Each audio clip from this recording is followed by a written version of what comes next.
Whether we believe in our capacity for self-government or whether we abandon the American Revolution and confess that a little intellectual elite in a far distant capital can plan our lives for us better than we can plan them ourselves.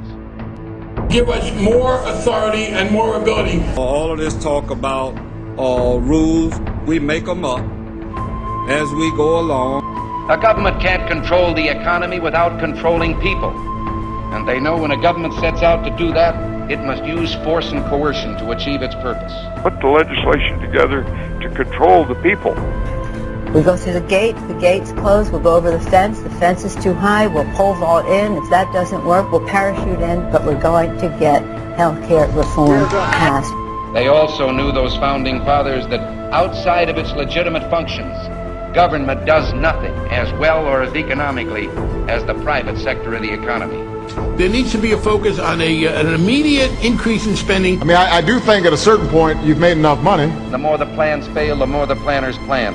You're telling me we got to go spend money to keep from going bankrupt? The answer, yeah, that's what I'm telling you. We have so many people who can't see a fat man standing beside a thin one without coming to the conclusion the fat man got that way by taking advantage of the thin one. I think there are a lot of very rich people out there whom we can tax at a point down the road and recover some of this money. The trouble with our liberal friends is not that they're ignorant. It's just that they know so much that isn't so. They'll be crying out for public options. It's the cost, I think, of having the kind of America that we want to have.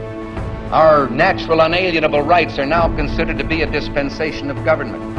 And freedom has never been so fragile, so close to slipping from our grasp as it is at this moment. I don't worry about the Constitution on this, to be honest. What good is reading the bill if it's 1,000 pages? We have to pass the bill so that you can find out what is in it. Those voices don't speak for the rest of us. We'll preserve for our children this, the last best hope of man on earth.